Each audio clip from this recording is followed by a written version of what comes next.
राधे राधे बच्चों, आप सभी का स्वागत है आपके प्यारे से यूट्यूब चैनल निहोरा बीएससी में। इस वीडियो में हम डिस्कस करने वाले हैं टाइप्स ऑफ टेक्सोनॉमी के बारे में कि आखिर में टेक्सोनॉमी कितने प्रकार का होता है। इससे पहले वाले वीडियो में हमने टेक्सोनॉमी के बारे में पढ़ा था। आई होप आपने वो क्लास अटेंड की होगी। तो चलिए वीडियो को स्टार्ट करते हैं। इसके प्रकार पर चलने से पहले हमें समझना होगा कि टेक्सोनॉमी क्या है। टेक्सोनॉमी के माध्यम से हम किसी भी प्लांट के बारे में उसका आइडेंटिफिकेशन कर सकते हैं, उसको क्लासीफाइड कर सकते हैं, एक सिमिलर कैटेगरी में उसे बांटा जा सकता है ताकि हम अब आसानी से स्टडी कर सकें। साथ ही हम उसका नोमेनक्लेचर में क्या होता है, हम उसे नामकरण देते हैं। ठीक, ये सब किसके द्वारा पॉसिबल हुआ? ये सब पॉसिबल हुआ टेक्सोनॉमी के द्वारा। ये 4 प्रकार के होते हैं। कौन कौन सा? सबसे पहले तो होता है अल्फा टेक्सोनॉमी, दूसरा ओमेगा टेक्सोनॉमी, तीसरा बीटा टेक्सोनॉमी और चौथा हमारा कीमो टेक्सोनॉमी। ठीक है, जो हमारा टेक्सोनॉमी है वो 4 प्रकार का होता है, अल्फा, बीटा, ओमेगा और कीमो टेक्सोनॉमी। टेक्सोनॉमी है मतलब क्या? इन सब में हम लोग किसी भी प्लांट को आइडेंटिफाइड, क्लासिफाइड और नोमेनकल्चर ही करने वाले हैं, लेकिन उसमें जो रूल है वो अलग है। अलग तरीके से हम उसे क्लासिफाइड करेंगे। सबसे पहले हम बात करने वाले हैं अल्फा टेक्सोनॉमी के बारे में। आ जाओ भैया। अल्फा टेक्सोनॉमी में क्या होता है, हम लोग किसी भी प्लांट को आइडेंटिफाइड और क्लासिफाइड करते हैं उसके मॉर्फोलॉजिकल कैरेक्टर को देखकर। Morphological character. अब ये मॉर्फोलॉजिकल कैरेक्टर क्या है? मॉर्फोलॉजिकल कैरेक्टर मतलब बाह्य संरचनाओं को देखकर, जो उसकी आकृति है कि मतलब अगर समझिए कि कोई प्लांट है तो उसकी लीफ कैसी है, उसका रूट कैसा है, उसका स्टेम कैसा है, ठीक है, और उसमें कैसे फ्लावर आते हैं, क्या उसमें फ्रूट भी आता है। ये जो कैरेक्टर होता है ना, जो हम लोग ऊपर से नग्न आँखों से देख सकते हैं, उसे कहा जाता है मॉर्फोलॉजिकल कैरेक्टर। उसकी मॉर्फोलॉजी के बारे में पढ़ना। तो जब हम किसी भी प्लांट को उसकी मॉर्फोलॉजिकल कैरेक्टर के आधार पर उसे आइडेंटिफाइड या फिर क्लासिफाइड करते हैं तो उसको कहा जाता है अल्फा टेक्सोनॉमी। अगर हम बीटा टेक्सोनॉमी की बात की जाए तो इसमें क्या होता है, इसमें मॉर्फोलॉजिकल कैरेक्टर के तो आधार होंगे ही, तो मॉर्फोलॉजी के बारे में हम लोग पढ़ेंगे उसके।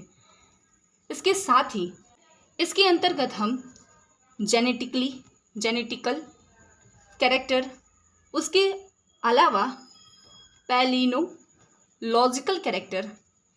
देखिए, जेनेटिकल कैरेक्टर मतलब जीन के आधार पर जब हम लोग किसी भी प्लांट को आइडेंटिफाइड करते हैं या फिर क्लासिफाइड करते हैं। मॉर्फोलॉजिकल कैरेक्टर मतलब तो मैंने समझा दिया है। अगर हम बात करें कि पैलिनोलॉजिकल कैरेक्टर क्या होता है, तो उसके पॉलन ग्रेन से रिलेशन है इसका। पॉलन ग्रेन कैसा है, बड़ा है कि छोटा है, उसका जो कंपोजिशन है वो कैसा है, ये सब क्या है, उसका पॉलिनोलॉजिकल कैरेक्टर है।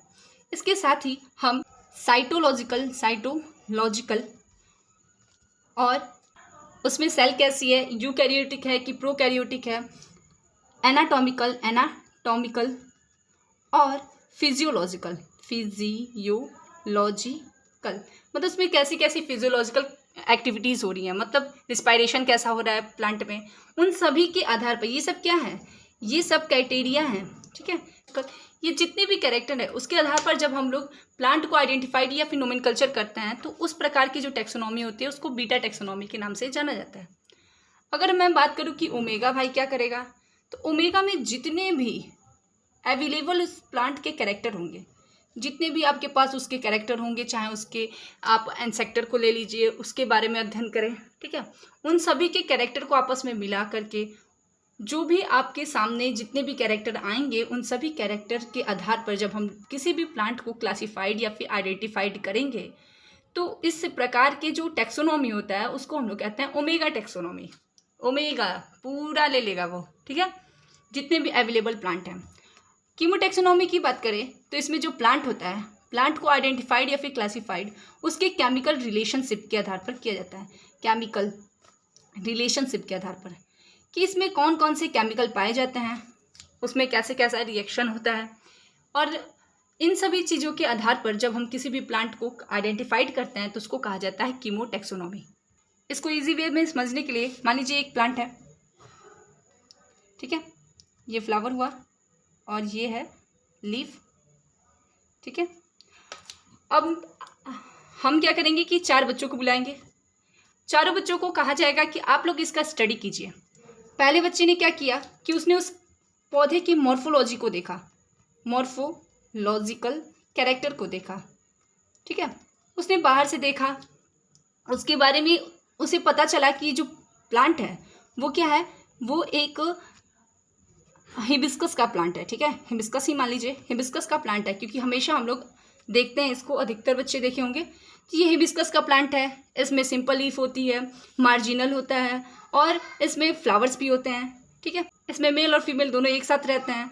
तो ये हिबिस्कस का प्लांट है, इसने मॉर्फोलॉजिकल के आधार पर देखा। तो ये जो टैक्सोनॉमी है वो किस टैक्सोनॉमी के अंतर्गत इसने अध्ययन किया, तो हम कहेंगे कि इसने अल्फा टैक्सोनॉमी के आधार पर इस पौधे का आइडेंटिफिकेशन, क्लासिफिकेशन और नोमेनकल्चर किया, ठीक है। इसने रखा कि ये कौन सी फैमिली है, तो ये मालवेसी फैमिली का है, मालवेसी, ठीक है। याद रखिएगा हमेशा, हिबिस्कस कौन सी फैमिली का है, मालवेसी फैमिली का। दूसरा बच्चा आया भाई, थोड़ा सा इससे तेज था। उसने क्या किया कि उसने उसके सारे जितने भी मॉर्फोलॉजिकल कैरेक्टर थे, जेनेटिकल थे, उसने जीन के बारे में भी पढ़ा, उसके साथ ही उसके साइटोलॉजिकल कैरेक्टर को पढ़ा। इसमें कौन सा सेल पाया जाता है, कैसा सेल होता है, यूकैरियोटिक होता है कि प्रोकैरियोटिक होता है, एनाटॉमिकल भी पढ़ा। उसने इतनी सारी चीज़ों को पढ़ करके उसके बारे में, इतनी सारी चीज़ों के बारे में उसके पास एक कलेक्शन हो गया कैरेक्टर का। तो ये जब क्लासिफाइड कर रहा था तो ये कौन से टैक्सोनॉमी के आधार पर कर रहा था, तो ये कर रहा था बीटा टैक्सोनॉमी के आधार पर, ये समझने के लिए, ठीक है। तीसरा बच्चे ने क्या किया कि जितने भी इसके एंसेक्टर थे या फिर जितने भी इसके पास और बचे हुए इसके अलावा और जितने भी कैरेक्टर थे उन सब के बारे में इसने अध्ययन किया, गूगल से सर्च किया और देखा कि जो मालवेसी फैमिली होती है उसमें कौन कौन से कैरेक्टर होते हैं। फिर उसने पाया कि ये पौधा भी उससे ही मिलता जुलता है। तो ये जब टैक्सोनॉमी कर रहा था तो वो कौन से टैक्सोनॉमी के आधार पर कर रहा था, तो हमने कहा कि ये ओमेगा टैक्सोनॉमी के आधार पर कर रहा था, ठीक है। चौथे बच्चे ने क्या किया, चौथे बच्चे ने इसके केमिकल रिलेशन के बारे में बताया कि इसमें कौन से केमिकल पाए जाते हैं, तो इन सब के बारे में इसने अध्ययन किया, इसलिए इसे कहा गया कि ये कीमोटैक्सोनॉमी किया है। इस पौधे के बारे में इसने कीमोटैक्सोनॉमी किया, ठीक है। आइए तो समझते हैं। There are following types of taxonomy such as alpha taxonomy, beta taxonomy, chemotaxonomy and omega taxonomy. जो टैक्सोनॉमी का टाइप्स होता है वो 4 प्रकार का होता है। कौन कौन सा, अल्फा, बीटा, कीमो और omega. Alpha taxonomy, identification and classification of plant on the basis of only morphological character is known as the alpha taxonomy।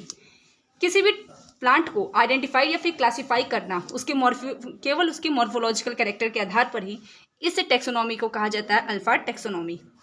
जब हम किसी भी प्लांट को उसके मॉर्फोलॉजिकल कैरेक्टर के आधार पर नहीं बल्कि जेनेटिक, एनाटॉमिकल, फिजियोलॉजिकल, पैलिनोलॉजिकल और साइटोलॉजिकल कैरेक्टर के आधार पर करते हैं तो उसको कहा जाता है बीटा टैक्सोनॉमी। इसकी रीडिंग लगा देती हूँ, शायद आपको स्पेलिंग कुछ समझ में ना आए तो। Beta taxonomy involve not only morphological character but also include genetical, anatomical, cytological, palynological, physiological and other character is known as the beta taxonomy. चौथा है omega taxonomy. In omega taxonomy is based on all information available about the plant। Plant के बारे में जितने भी information है, सूचनाएं हैं, उसके आधार पर टैक्सोनॉमी करना ही ओमेगा टैक्सोनॉमी कहलाता है। कीमो टैक्सोनॉमी की बात की जाए तो identification and classification of the plant on the basis of chemical relation is known as the chemo taxonomy. किसी भी प्लांट का आइडेंटिफिकेशन या फिर क्लासिफिकेशन उसके केमिकल रिलेशन के आधार पर करना ही कीमो टैक्सोनॉमी कहलाता है। आई होप ये वीडियो आपके लिए हेल्पफुल हुआ होगा। आपके लिए एक क्वेश्चन है, who is father of systematic botany. मैंने क्या कहा, who is father of systematic botany. Systematic botany के जनक के बारे में बताइए, जल्दी से कमेंट करके बताइए। और साथ ही ये भी बताइए कि who is the father of Indian taxonomy. Indian taxonomy के फादर के बारे में भी बताइए, ठीक है। वीडियो अच्छी लगी हो तो प्लीज़ वीडियो को लाइक कीजिएगा, सब्सक्राइब कीजिएगा और कमेंट करना बिल्कुल मत भूलिएगा। Thank you.